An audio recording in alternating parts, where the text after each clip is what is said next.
not be that nostalgic, but I'm sick to death of getting requests for it. So here it is, an actual movie about a killer tire. Released in 2011, Rubber is another one of those polarizing films where critics seem to like it okay, but audiences felt very disappointed.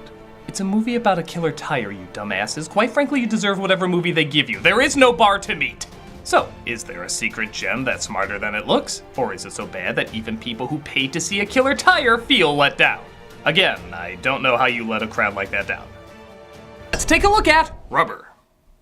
We open our film with, you know, you had one job, show a tire, that's a chair. I can see why people hated this. Just when you're wondering if this is an IKEA uprising, a car shows up, knocking them all down.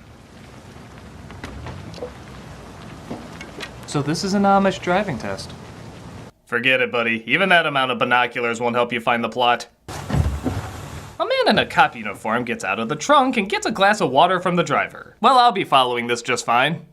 In the Steven Spielberg movie E.T., why is the alien brown? No reason. In Love Story, why did the two characters fall madly in love with each other? No reason.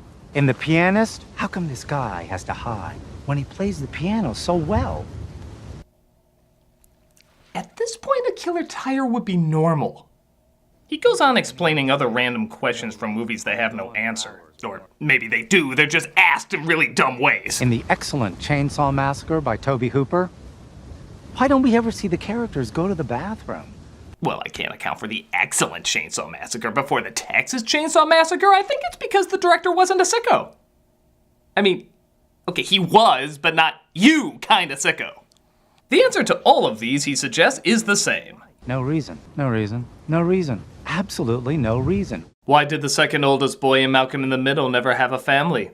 No reason. Why did the moon never receive an email from his favorite ball of gas? No reason. Why did... I have 5 more, but I'll stop. You know, as goofy as this opening is, I'm not gonna lie, I really feel like it belongs at the beginning of a much more appropriate movie. Wouldn't this fit a lot more with something like... The film you are about to see today is an homage to the No Reason. Alvin and the Chipmunks. Wouldn't that weirdly make a lot more sense? So after putting the pretend in pretentious, we see he was talking to a group of people who were given binoculars to, well, watch the movie, I guess. It's already boring. Well, I can guess what movie they were watching. As the credits roll and we see Bert finally had enough with Ernie's shit, we finally see the title. But more importantly, we see the director's credit immediately after the title. Yeah, he wants you to know what movie you're watching, but he especially wants you to know who to blame for it.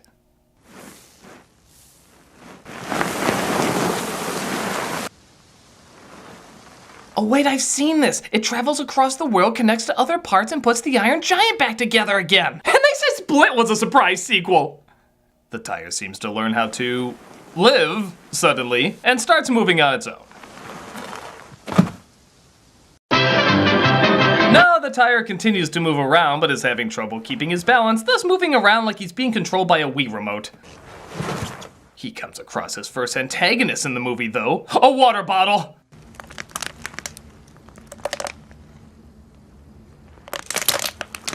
Murderer! He then comes across a scorpion.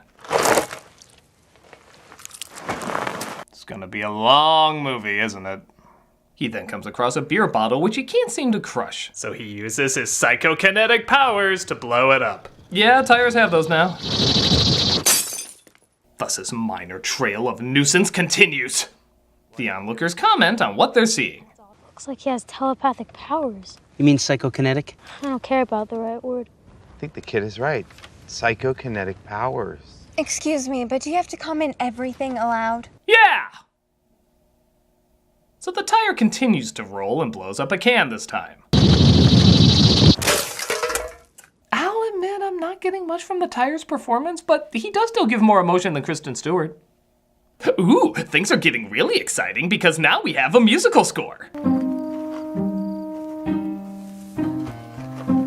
You clearly missed a perfect opportunity to play a more fitting song. See them tumbling down. But it looks like he's tired. It's not worth it. As he rests and gets up the next morning to continue his travels.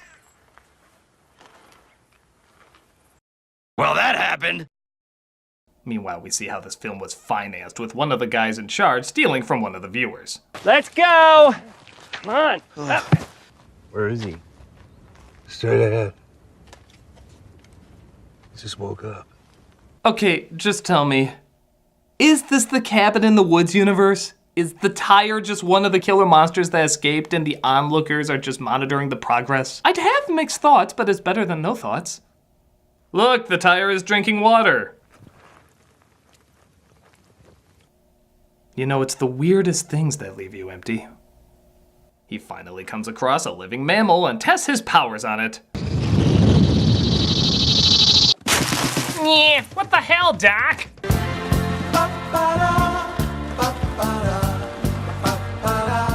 Odd musical choice for an odd segment. You know, this movie is feeling less like a horror film and more like an old school Miller Lite commercial. A woman drives by in a convertible, catching the tire's attention. I shall free you, my manacled brethren! He was run over by Dr. Gonzo and his attorney. We can't stop here. This is Firestone country. She continues to drive on as the tire comes across a guy at a gas station. What's the most you ever lost in a coin toss, friendo? Oh my God. I hope you like that. If not, how did Peter Venkman put it? You only have 75 more to go. Wait, that tire matches the description! Turn around! He comes across a hotel where a part of me is hoping he'll reenact Psycho as the onlookers continue to bring the annoyance of watching a movie at a theater to the comfort of your home. Oh, yeah. Geez, you think you're gonna shut up sometimes and let us watch in peace? I can't stand it. Come on, can't you take a little joke? Yeah, there's plenty of space. Go somewhere else if we're bothering you. Why do I feel like these people were conned by Nathan Fielder? I promised these people an interactive movie experience without movie theater hassles, but I had no interactive movie to show, so I kept them at a safe distance and said it was about a killer tire. I feel like I could only get away with this in California. Fear not, though, it gets weirder. That works one side, so we'll take it to work the other side, instead of just to the opposite side of the block. Working on his Aurolbex. It's surprisingly hard to think of a joke about a tire in a hotel room watching workout videos. Meanwhile, in the same hotel, one of the guys running the show is given a call. Oh, yes, master. I understand perfectly. I'm gonna do it tomorrow morning without fail. So, just to recap, a guy in a hotel gets a call from the master while he has a turkey in his room. Well, I for one think it's about time a Manos Thanksgiving Wings of Fate finally got aired. God, how'd I have an easier time coming up with that joke than this one? The next morning, after a few days without eating, the onlookers are given the roasted carcass of Poultrygeist.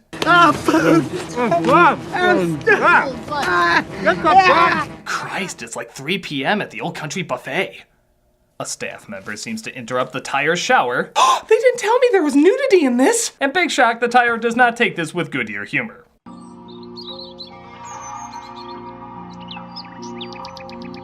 Well, she's a maid, so she can clean herself up. The tire then watches TV and checks out the woman in the pool.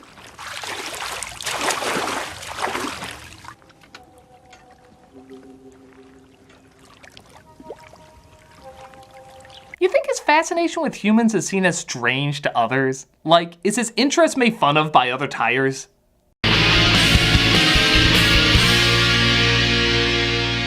So the son of the owner of the hotel says he saw a tire close one of the doors. The owner doesn't believe him and commands he gets him a pizza. And don't forget the double toppings. I like the idea of making a kid's punishment your reward.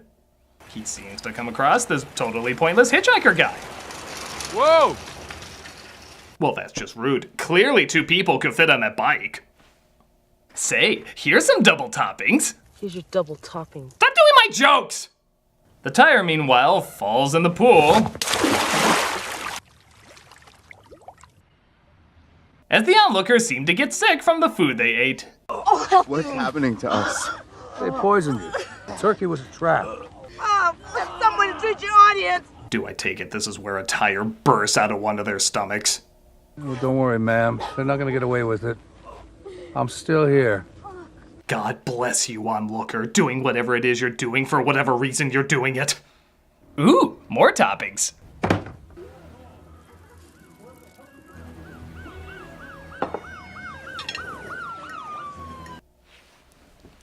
Did she just put orange juice on her breakfast? Did anybody watch this film while they were making it? This tire's alive. He locked himself Okay, in. you know what? I've heard enough rubbish for the day, all right?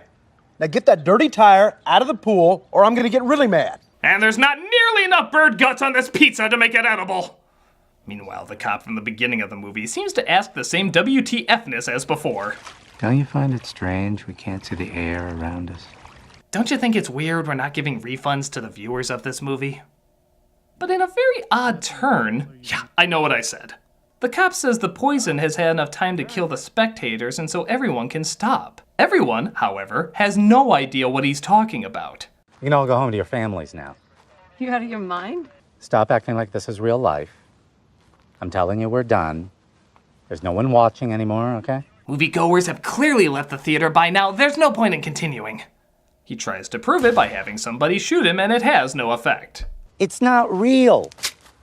You understand? You know, if you just slapped these two names on the title, this would have the biggest cult following in the world. The cop is told, though, that one of the onlookers is still alive because he didn't eat, which apparently means the film has to keep going. So he returns to question the owner of the hotel. Mr. Hughes? Okay, either Deadpool directed this movie or this is Bad Lieutenant 3. I'm fine with either, just pick one. Or both. Just give me something! The tire finds a mirror and thinks back to the glory days?